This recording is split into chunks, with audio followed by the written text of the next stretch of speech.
So hello everyone, welcome to the channel. तो देखो, मैं पहले छोटा सा एक टर्म बताता हूँ कि मई 2026 में यूपी के तूफान ने 111 जान ले ली।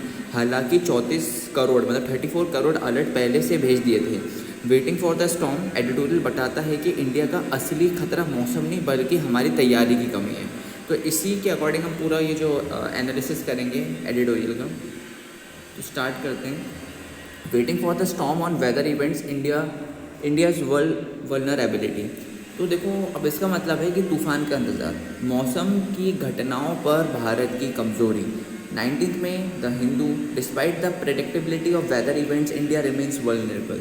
देखो, अब इसका मतलब हुआ कि मौसम की घटनाओं का पहले से पता होने के बाद भी भारत अभी भी कमज़ोर है। अब ऐसा क्यों है, तो उसके बारे में हम बढ़ाता हूँ मैं आपको। ओके,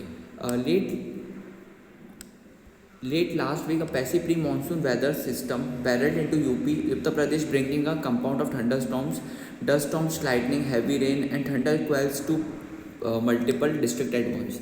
तो देखो, इसका ये मतलब हुआ कि पिछले हफ्ते के एंड में एक मानसून से पहले वाला तूफान यूपी में घुस गया, जो एक साथ कई जिलों में आंधी, धूल भरी आंधी, बिजली, तेज बारिश और ठंडा स्क्वायर लेकर आया। ठीक है, by May 14 the toll was 111, that 72 injuries across 26 districts, rendering the storms among the deadliest weather-related disasters in Uttar Pradesh in recent times. तो देखो क्या हुआ, 14 मई तक 26 जिलों में 111 लोगों की मौत हो गई और 72 लोग घायल हो गए। 72 लोग घायल हो गए। इसी वजह से तूफान यूपी में हाल के समय का सबसे खतरनाक मौसम वाला हादसा बन गया है। The state had experience similar weather events in May June since 2018 if not before. UP में 2018 से या उससे पहले से भी मई जून में ऐसे तूफान आते रहते हैं। The distinction it this year seems to have been the intensity with winds capable of uprooting trees.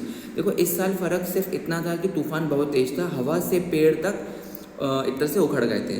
The storm appears to have been driven by a pre monsoon convective system with a fresh western disturbance over the north west further destabilising conditions.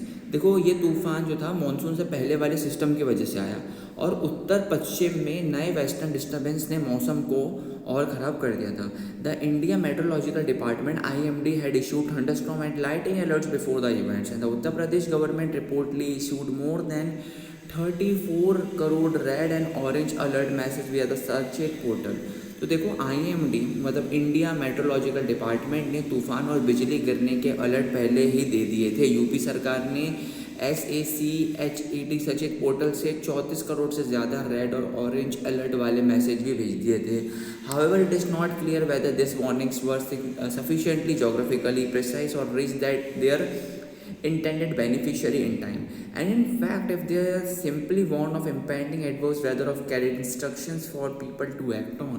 Okay, तो देखो, लेकिन ये साफ नहीं है कि ये alert सही जगह पर पहुंचा या टाइम पर लोगों तक गए, और ये भी नहीं पता कि अलर्ट में सिर्फ ख़राब मानसून आएगा लिखा था या क्या करना है वो भी बताया था। ठीक है, नाउ सेकंड पैराग्राफ की तरफ हम मूव करते हैं।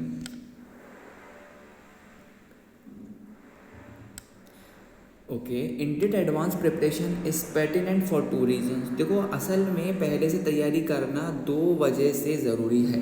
The state is sometimes in a convergence zone as the hot dry loo winds from the Thar move east over the plains while moisture laden winds from the bay of Bengal push in the south east. देखो, UP कभी कभार ऐसी जगह बन जाता है जहाँ थार की गर्म सूखी लू हवा मतलब पूरब की तरफ चलती है और बंगाल की खाड़ी की नामी वाली हवा जो होती है ना दक्षिण पूरब से आती है। ठीक है, second over the undulating Vindhya hills in Mirzapur and Sonbhadra the convergent air masses may lift rapidly producing thunderstorms over specific parts of the state. देखो, दूसरा मिर्ज़ापुर और सोनभद्र की विंध्या की ऊंची नीची पहाड़ियों पर ये दोनों हवाएं टकरा कर ऊपर उठती हैं, जिससे कुछ खास जगहों पर तेज आंधी तूफान बन जाता है। Effectively while no authority could have predicted the storm's local intensity, the underlying risk was hardly foreseeable. देखो, मतलब कोई भी ये नहीं बता सकता कि तूफान किस गाँव में कितना तेज होगा, लेकिन खतरा तो पहले से ही आता है ना। Their recurrence at this time of the year and place should raise sharp questions about why so many that still occurred. देखो हर साल इस समय और इस जगह ये तूफान आता है, तो बड़ा सवाल ये है कि फिर भी इतने लोग मारे क्यों गए। Part of the answer is surely the approximate causes of death and damage including housing and public infrastructure.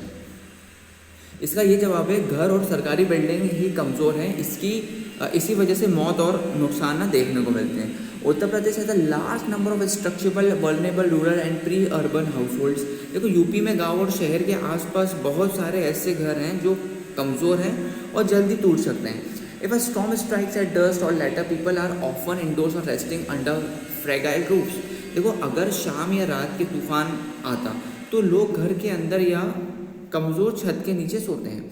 In addition people are also vulnerable to improperly placed and properly installed hoardings, electrical wiring and public signals. देखो इसके अलावा लोगों को गिरने वाले बड़े board, खराब बिजली के तार और सड़क के सिग्नेज से भी खतरा होता है। The state was aware of the kind of damage that the storms could cause as it announced separate relief packages depending on the type of farming, crop and loss. The underlying risk was foreseeable yet the vulnerability was high.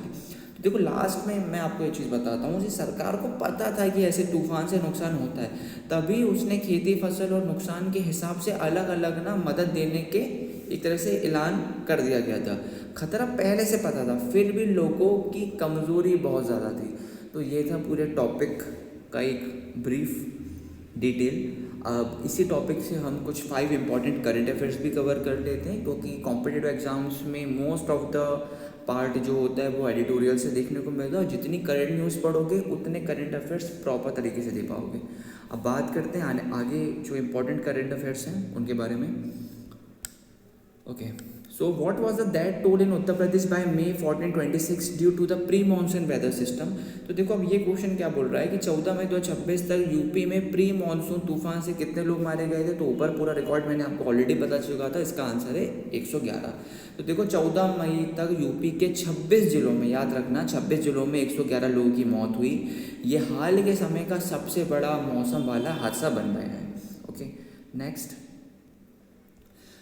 Through which portal did the UP government issue more than 34 crore red and orange alert messages. तो देखो UP सरकार ने 34 करोड़ से ज़्यादा red और orange alert किस portal से भेजे थे। तो उसका आंसर है सचेत पोर्टल। देखो थोड़ा अगर प्रोनाउंस में प्रॉब्लम हुआ होगा तो उसको समझना है SACHET। अब उसका प्रॉपर नेम मुझे नहीं पता, बट सचेत एक सरकारी पोर्टल है जिससे आपदा वाले जो एक मुसीबत वाले अलर्ट मैसेज भेजते हैं। यूपी सरकार ने इससे 34 करोड़ अलर्ट भेजे थे, लेकिन फिर भी मौत हुई।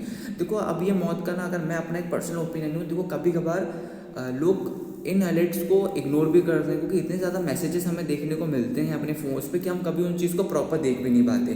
तो मेरा इसमें ये ओपिनियन है कि जैसे अभी रिसेंट टाइम्स में आपको एक अलर्ट वाला मैसेज हो जिसमें आपके फ़ोन पे वाइब्रेशन सॉर्ट ऑफ देखने को मिला था, अगर ये चीज़ वापस बनाई जा सकती हो, ये चीज़ वापस करते ना, तो हो सकता था मौतें जो देखी गई थी वो कम होती।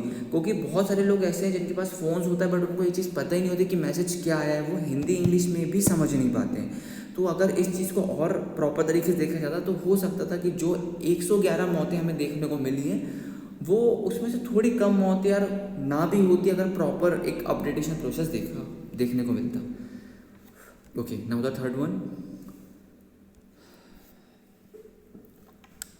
विच 2 wind systems cause thunderstorm formation Uttar Pradesh as per the editorial. देखो एडिटोरियल के हिसाब से यूपी में तूफान बनाने के लिए कौन सी 2 हवाएं जिम्मेदार हैं।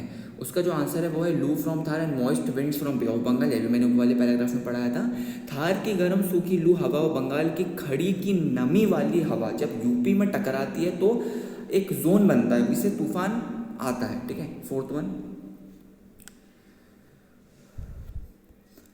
In which 2 districts of UP do Vindhya Hills cause rapid lifting of air masses leading to thunderstorms। तो देखो विंध्या की पहाड़ियों की वजह से यूपी के किन 2 जिलों में हवा ऊपर उठकर तूफान बनाती है। तो उसका आंसर है मिर्ज़ापुर एंड सोनभद्र। ये भी मैंने ऊपर पढ़ाया था। मिर्ज़ापुर और सोनभद्र में विंध्या की ऊंची नीची पहाड़ियाँ हैं जहाँ दोनों हवाएं टकरा कर जल्दी ऊपर उठती हैं, इसलिए इन जिलों में लोकल तूफान ना ज़्यादा बनते हैं। Now the last one. According to the editorial, what is the major reason for the high vulnerability despite foreseeable risk in UP? तो देखो, खतरा पहले से पता होने के बाद भी यूपी में लोग ज़्यादा कमज़ोर क्यों थे? तो उसका जो आंसर है वो है structurally vulnerable rural and pre urban houses. देखो, यूपी के गाँव और शहर के आसपास बहुत सारे घर कमज़ोर हैं, छत कच्ची होती है, शाम रात को तूफान आते हैं, लोग उसी के नीचे सोते हैं, इसलिए क्या है, मौत ज़्यादा होती है। ओके, तो ये था पूरा एडिटोरियल का एक प्रॉपर एनालिसिस जिसमें हमने क्वेश्चंस भी कवर करे। तो मिलते हैं एक नई वीडियो के साथ, एक नई एडिटोरियल के साथ। तब तक के लिए जय हिंद, जय भारत, पढ़ते रहिए और मेहनत करते रहिए। Thank you.